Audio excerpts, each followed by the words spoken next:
যুদ্ধের শুরুতে ভারত ও পাকিস্তানের মধ্যে আকাশ সীমা অস্থিরতা যতটা না সামরিক কৌশলের অংশ, তার চেয়েও বেশি এটি হয়ে উঠেছে এক গভীর অর্থনৈতিক সংকেত, যেখানে সবচেয়ে আগে লালবাতি জ্বলে উঠেছে বিমান ব্যবসায়। মাত্র কয়েকদিনের মধ্যে দুই দেশের সম্মিলিতভাবে প্রায় ৭০০টি বাণিজ্যিক ও আন্তর্জাতিক ফ্লাইট বাতিল হওয়া এটাই প্রমাণ করে যে ভারত পাকিস্তান যুদ্ধ শুধু সীমান্তে নয়, আকাশপথেও ছড়িয়ে পড়েছে সর্বাত্মক অনিশ্চয়তা ও অস্থিতিশীলতা নিয়ে। আকাশসীমার নিরাপত্তা পরিস্থিতির কারণে একাধিক আন্তর্জাতিক বিমান সংস্থা বাধ্য হয়েছে রুট পরিবর্তন, ফ্লাইট স্থগিত এবং যাত্রী পরিবহনের সীমাবদ্ধতা আরোপ করতে, যার প্রভাব পড়ছে দক্ষিণ এশিয়ার আঞ্চলিক অর্থনীতি, যাত্রী সেবা এবং বৈশ্বিক বিমান চলাচল ব্যবস্থায়। দক্ষিণ Korea, Malaysia, Singapore, Russia, Thailand, Taiwan সহ অন্তত ৮টি দেশের প্রধান বিমান সংস্থাগুলো ইতিমধ্যে পাকিস্তানের আকাশসীমা পরিহার করতে বাধ্য হয়েছে। অন্যদিকে ভারত নিজেই কাশ্মীর উপত্যকায় বেসামরিক বিমান চলাচল বন্ধ রেখেছে, যার ফলে জম্মু, শ্রীনগর ও লেহ বিমানবন্দরে কার্যত তালা ঝুলেছে।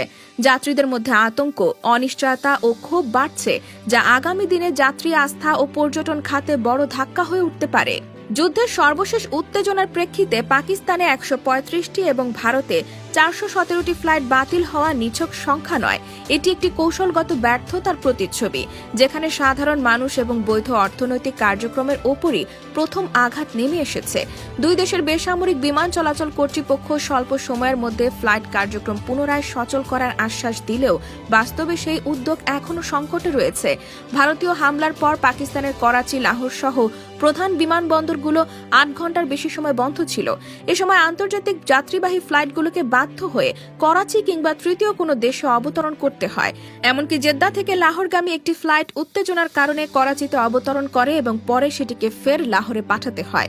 এই ধরনের রুট পরিবর্তন শুধু সময় এবং অর্থনৈতিক ক্ষতির কারণ নয়, বরং এর মাধ্যমে দুই দেশের এভিয়েশন নিরাপত্তা ব্যবস্থার অকার্যকরিতাও প্রকাশ পাচ্ছে। ভারতের শীর্ষস্থানীয় বিমান সংস্থা এয়ার ইন্ডিয়া একাধিক গুরুত্বপূর্ণ রুট ১০ মে পর্যন্ত বাতিল ঘোষণা করেছে। জম্মু, শ্রীনগর ও লেহ বিমানবন্দরগুলো বন্ধ থাকায় এই সিদ্ধান্ত নেওয়া হয়েছে। অন্যদিকে পাকিস্তান ইন্টারন্যাশনাল এয়ারলাইন্স ১২ ঘণ্টার জন্য তাদের সমস্ত ফ্লাইট স্থগিত রেখেছে। ভিন্ন দেশের যে বিমান সংস্থাগুলো পাকিস্তান ও ভারতের উপর দিয়ে যাতায়াত করত, তারা এখন বিকল্প রুট অনুসরণ করছে। দক্ষিণ কোরিয়ার কোরিয়ান এয়ার তাদের ইনচিয়ন দুবাই রুটকে ঘুরিয়ে এনেছে মিয়ানমার, বাংলাদেশ এবং ভারতের দক্ষিণাঞ্চল হয়ে। চায়না এয়ারলাইন্স তাদের ফ্র্যাঙ্কফুর্ট, আমস্টারডাম, প্রাগ, রোম ও লন্ডনগামী ফ্লাইটগুলোকে বাতিল এবং ব্যাংকক হয়ে ফিরিয়ে এনেছে। মালয়েশিয়া এয়ারলাইন্স দোহা হয়ে লন্ডন ও প্যারিসের রুট চালু রাখলেও ভারতের অমৃতসর রুটে ফ্লাইট সম্পূর্ণ স্থগিত করেছে। সিঙ্গাপুর এয়ারলাইন্স, থাই এয়ারওয়েজ, রাশিয়ার এরোফ্লট সবাই একইভাবে পাকিস্তানের আকাশসীমা এড়িয়ে নতুন পরিকল্পনায় ফ্লাইট চালাচ্ছে। এই পরিস্থিতির সরাসরি প্রভাব পড়েছে আন্তর্জাতিক কূটনীতি ও অর্থনীতির ওপর। একদিকে যেমন বিমান সংস্থাগুলোকে অতিরিক্ত জ্বালানি ব্যয় এবং ফ্লাইট বিলম্বের মাধ্যমে অর্থনৈতিক ক্ষতির সম্মুখীন হতে হচ্ছে, অন্যদিকে যাত্রীরা নিরাপত্তাহীনতা ও হয়রানির শিকার হচ্ছেন। বিশেষ করে হজ, ওমরা, চিকিৎসা ও উচ্চশিক্ষা সংক্রান্ত ভ্রমণকারীরা সবচেয়ে বেশি ভুগছেন। বাংলাদেশ সহ দক্ষিণ এশিয়ার অন্যান্য দেশ, যেগুলোর যাত্রী পরিবহন উল্লেখযোগ্যভাবে ভারত বা পাকিস্তান ট্রানজিটের উপর নির্ভরশীল, তারাও এই সংঘাতের ধাক্কা থেকে মুক্ত নয়। বাংলাদেশ থেকে মধ্যপ্রাচ্য বা ইউরোপগামী বহু ফ্লাইট পাকিস্তান বা ভারতীয় আকাশপথ ব্যবহার করে থাকে। এখন সেই রুটে বিকল্প খোঁজার কারণে ফ্লাইট ব্যয় বাড়বে, যাত্রাকাল দীর্ঘ হবে এবং অবশেষে টিকিটের দাম বৃদ্ধি পাবে। এই যুদ্ধ পরিস্থিতিতে এশিয়ার আকাশপথ কার্যত অচল অবস্থার দিকে এগিয়ে যাচ্ছে। গ্লোবাল ফ্লাইট ট্র্যাকিং সংস্থা ফ্লাইট রাডার 24 জানিয়েছে, পাকিস্তানের বাণিজ্যিক ফ্লাইট চলাচল 16% হ্রাস পেয়েছে এবং ভারতের ফ্লাইট কমেছে প্রায় 3%। যদিও সংখ্যার দিক থেকে এটি ভারতের তুলনায় পাকিস্তানের জন্য বড় ধাক্কা, কিন্তু আঞ্চলিক নেটওয়ার্কিং ও সংযুক্ততার বিচারে উভয় দেশই মারাত্মক ক্ষতির মুখে পড়েছে।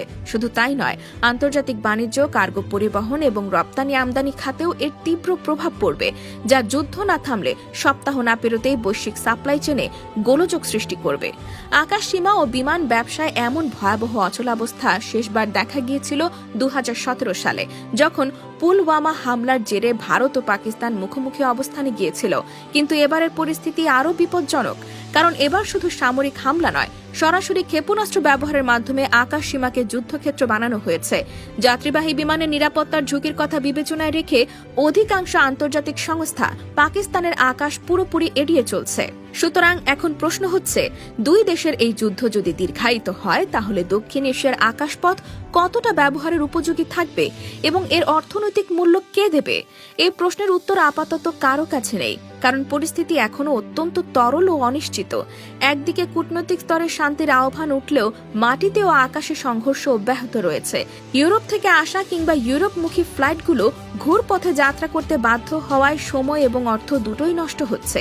এমন পরিস্থিতিতে একদিকে যাত্রীরা নিরাপত্তা হারাচ্ছেন, অন্যদিকে বিমান সংস্থাগুলো হারাচ্ছে তাদের নির্ভরযোগ্যতা ও বাজার। এখনো পরিস্থিতি পুরোপুরি নিয়ন্ত্রণে আসেনি। যেহেতু বিমানবন্দরগুলো ধীরে ধীরে খোলার চেষ্টা করছে, সেহেতু কিছু ফ্লাইট চালু হলেও তা স্বাভাবিকতার ধারে কাছেও নেই। করাচি ও লাহোর থেকে যেসব ফ্লাইট আবার চালু হয়েছে তাদের মধ্যেও কিছু নির্ধারিত সময়ের আগেই ছেড়ে গেছে, আবার কিছু ঘন্টার পর ঘন্টা বিলম্বিত হচ্ছে। কিছু ফ্লাইট গন্তব্যে না পৌঁছে মধ্যবর্তী বিমানবন্দরে ফিরে আসছে। এই পরিস্থিতিতে বেসামরিক বিমান চলাচল কর্তৃপক্ষের উপর চাপ বাড়ছে এবং আন্তর্জাতিক নিয়ম অনুযায়ী নিরাপত্তা নিশ্চিতে তাদের সক্ষমতা নিয়ে প্রশ্ন উঠতে শুরু করেছে। বড় ধরনের ধাক্কা খাচ্ছে আঞ্চলিক বাণিজ্য এবং আন্তঃরাষ্ট্রীয় যোগাযোগ ব্যবস্থা। ভারত ও পাকিস্তান দুটি দেশই দক্ষিণ এশিয়ার বাণিজ্য ও যাত্রী পরিবহন ব্যবস্থার গুরুত্বপূর্ণ কেন্দ্রবিন্দু। বিশেষ করে পশ্চিম এশিয়া থেকে দক্ষিণ পূর্ব এশিয়াগামী পণ্য ও যাত্রীবাহী বিমানগুলোর একটি বড় অংশ পাকিস্তানের আকাশপথ ব্যবহার করে থাকে, যা এখন কার্যত বন্ধ। এমন পরিস্থিতিতে কেবল ফ্লাইট ব্যবসা নয়, আন্তর্জাতিক পণ্য পরিবহন, চিকিৎসা, পর্যটন, শিক্ষা বিষয়ক ভ্রমণ, ব্যবসায়িক কনফারেন্স, এমনকি হজ ও ওমরার ক্ষেত্রেও দীর্ঘসূত্রতা ও অনির্দিষ্টতা দেখা দিয়েছে। লজিস্টিক কোম্পানি, মালবাহী বিমান, আন্তর্জাতিক কুরিয়ার সার্ভিস সব মিলিয়ে এক জটিল ও ভারসাম্যহীন পরিবেশের সৃষ্টি হয়েছে। ইউরোপ এশিয়া কার্গো রুটেও এর প্রভাব পড়ছে, বিশেষ করে যেসব কোম্পানি দক্ষিণ এশিয়ার বন্দর ও কাস্টমস গেটওয়ের উপর নির্ভরশীল। আন্তর্জাতিক প্রতিক্রিয়া এই পরিস্থিতিতে ছিল অনেকটাই পূর্বানুমেয়। যুক্তরাষ্ট্র, যুক্তরাজ্য, চীন, সৌদি আরব, তুরস্ক প্রধান পরাশক্তিগুলো আনুষ্ঠানিকভাবে উদ্বেগ প্রকাশ করেছে এবং দুই দেশকে সংযুক্ত হওয়ার আহ্বান জানিয়েছে। তবে এই আহ্বান বাস্তবভিত্তিক নয়, বরং রাজনৈতিক দায় মুক্তির ভাষায় বলা। কারণ ভারত ও পাকিস্তান উভয়ের সঙ্গে এসব দেশের কৌশলগত, সামরিক বা বাণিজ্যিক অংশীদারিত্ব রয়েছে। ফলে প্রত্যক্ষ চাপ না দিয়ে উদ্বেগ প্রকাশ করে দায়িত্ব সেরে নিচ্ছে তারা। শুধু যুক্তরাষ্ট্রের প্রেসিডেন্টের পক্ষ থেকে মধ্যস্থতার প্রস্তাব এসেছে, যা বাস্তবিক প্রভাব ফেলছে না। ভারত তা সরাসরি প্রত্যাখ্যান করেছে এবং পাকিস্তান আনুষ্ঠানিকভাবে তা সম্মানজনক দৃষ্টিতে দেখলেও কার্যত নিজেদের সামরিক প্রস্তুতি জারি রেখেছে।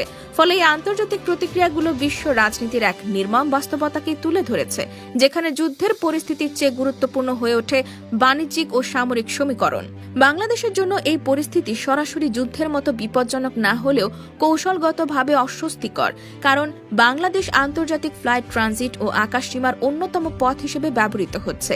ভারত পাকিস্তান আকাশসীমা বন্ধ হওয়ায় অনেক আন্তর্জাতিক ফ্লাইট বাংলাদেশ হয়ে ঘুরপথে চলাচল করছে। এতে বাংলাদেশের আকাশসীমার উপর চাপ বাড়ছে এবং নিয়ন্ত্রণ ব্যবস্থার সক্ষমতা নিয়ে প্রশ্ন উঠতে পারে।